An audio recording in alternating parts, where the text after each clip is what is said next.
sa hope, oras ay gamitin ang tama at pamahalaang masaya.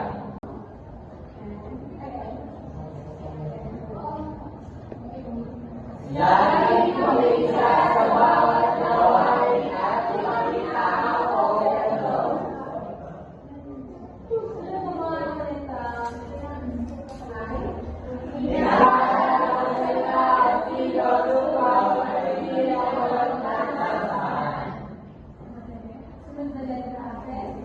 Nakinig na mabuti sa bawat instruksyon upang maiwasan ang kalimutan. Gumalaw ang disiplinato upang ikasaya para masaya ang araw. Maraming salamat. Ngayon, ay hindi po gusto nawaan ng aking project? Opo! Ngayon, ay tumako tayo sa aming layunin. Kayo ay aasahan. Ba't nangyari po sa akin, Pinoong Vilera, ang pagkulang layunin? Kailangan naman ang kapatid na pamanahing paraan ng pagbuhan sa salita. At ang pangalawang layunin ng mga nangyari po sa akin, Pinoong Marami. Makabubuo ng mga salita gamit ang iba't ibang panglagay at panghuli. At ang pangaling layunin ng nangyari po sa akin, si Kevin Duterte, na ipakikita ang pagpapahalaga sa katungkapan ng pagkakalo. ayan, maraming salamat. Ngayon naman natin pinagawagan ng ating pamilya sa klase upang sabihin kung sino sa mga aming inaanak ang hindi nakajoin sa aming Christmas vibes ngayong araw. Halili, dahil sabihin ng mga Hindi na umagkaya na po. maraming salamat. Maraming salamat. Ngayon naman, gumako na tayo sa ating pagbabalik araw. Unang nagtalakay ng nakaraan, ano ba ang pagbabagong portfolio nito? Sige, Ginong Chika. Ano ikaw mag-discuss na sa Pagbabago ng pag-ibig ko ay hindi pagbabago ng mga salita o wika na gagawin natin sa mga araw-araw. Bibigyan nila ako ng isa sa mga pagbabago ng pag-ibig ko. Ito ang refleksyon ng pagbabawas at pagsasama ng dalawang salita ay maliit lang ang mga wika plus mga pag-ibig. yan? Maraming salamat sa iyong kasagutan. Sino pa ang may idea sa pagbabago ng portfolio nito nung discuss yung nakaraang Sabado? Sige, Shelly, dahil walang nasagot. Ano? Pagbabago ng portfolio. Itong pagbabago ng ang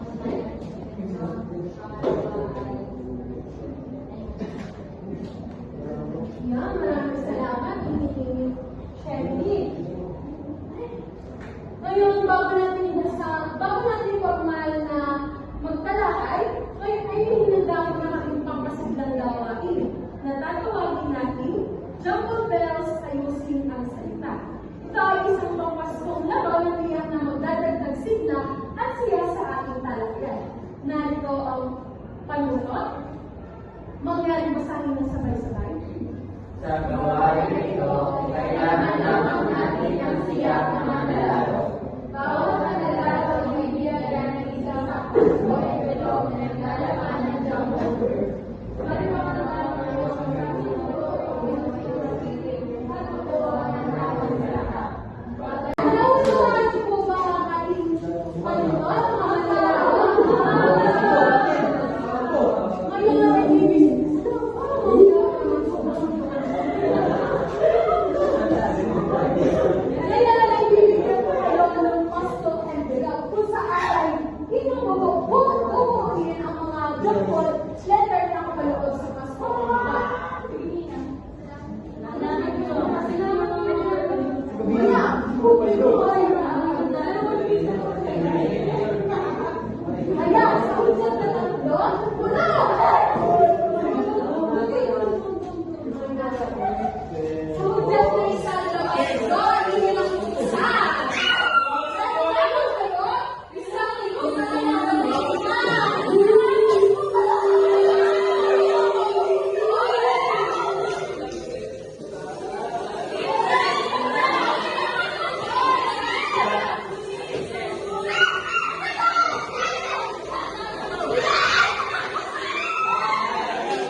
Sila ay may nakilimang segundo para maghandang ang pasilya. Pauna akong matao sa pagkakit sa kasara at kapag natapos na ay kinakailangan kumanda ng pangpasto na ginagamit sa pangangaroling. Ang pagkanda ay magsisilbing senyas na ang inyong grupo ay tapos na. Ang grupo mananalo ay mga regalo na magmumula kay Nanay Lahat.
Sabi-sabi ang pang-tatlong ay bahay-bahay. Ang pangako ay ng oras-oras.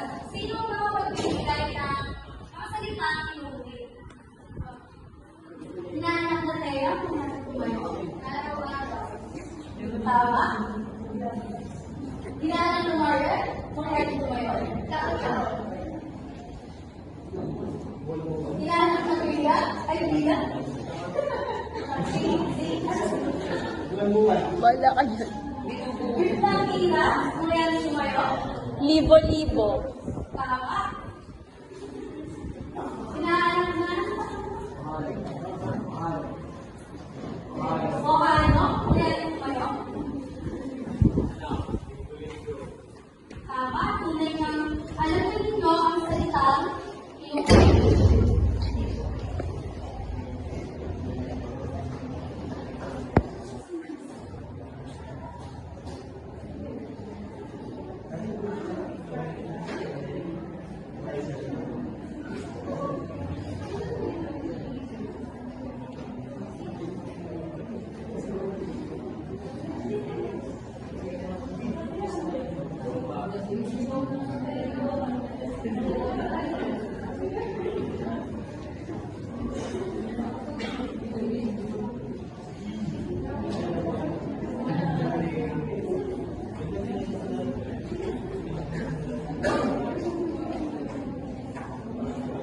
At hindi naman nagtatap po tayo sa inuulit na ganap. Ito ay ang pag-ulit ng buong salitang ugat na maaaring magbago ang isip kapag ito ay inuulit. At mayroon din itong walang nababago. Ang halimbawa nito ay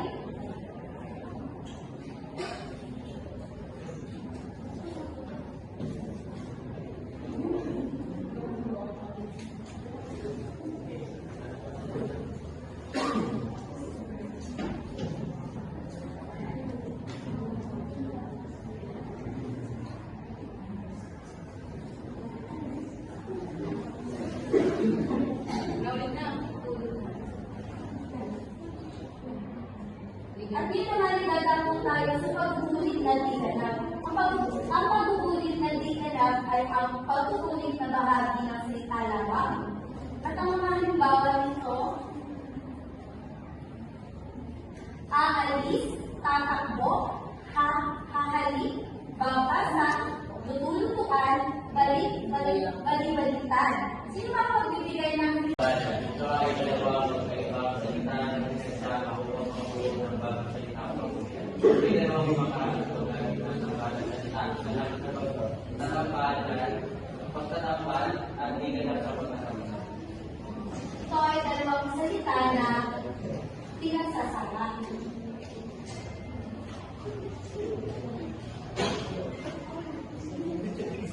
At ang halimbawa nito ay hampas, lupa, hampas lupa.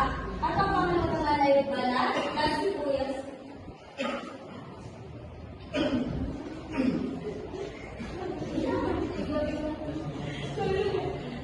Kaya maraming salamat hindi namin nasabi. Meron dalawang uri ang tambalan. Ang una ay ganap ng pagkakambal at di ganap ng pagkakambal. Ang pagkakambal na ganap, ito ay may bagong pangalan o ikatlong kahulugan ng dalawang salita na pinagtatapal. Narito ang mga halimbawa. Ang halimbawa nito ay hampas plus lupa ay hampas lupa. Balat plus sibuyas, balat sibuyas. Basag plus ulo, basag ulo. Hindi ba naunawaan ang halimbawa? Kung hindi nyo naunawaan, ay mangyari magbigay ang ganap ng inaanak, mangyari tumayo at magbigay ng halimbawa. Tambalan na ganap. Hinihintay, hinanap na yan. Ano? Sige, ikaw na lang. Nika. Bahagihan. Ayan, maraming salamat. Sige, Inoki. Tabing bahay. Ayan, maraming salamat. Inoki. Maraming salamat.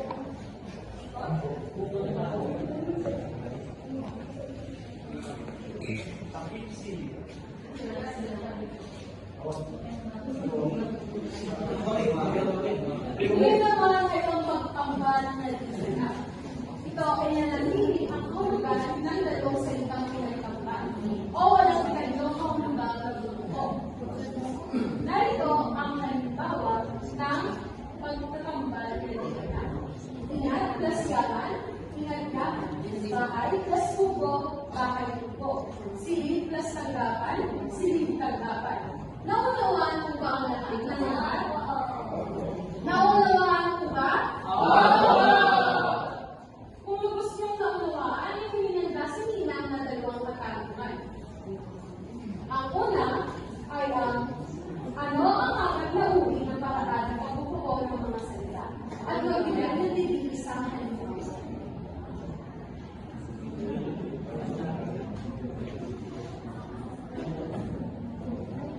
Ang sasagot ay ipapasko kanina.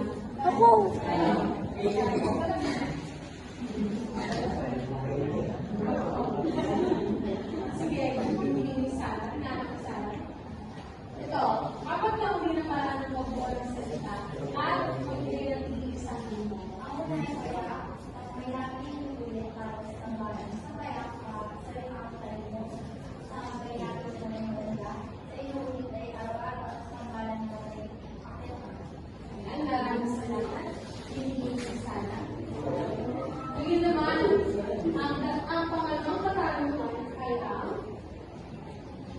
bilang pagkaalam, paano makakatulong sa iyo ang kaalaman sa paraan ng pagbuo ng mga salita sa mas malinaw at mas paggamit ng mga sa pang-araw-araw ng komunikasyon.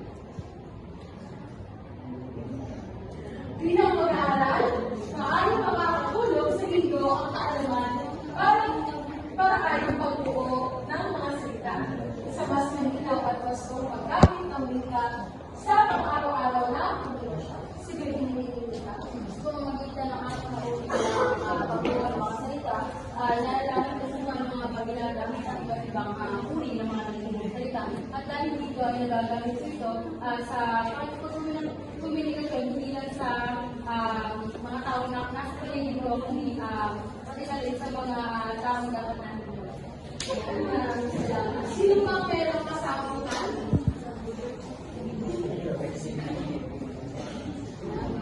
Sige, binibigyan yan. Saan mo ka merong kasagutan? Bilang mag-aaral, nakakatulong ang kaalaman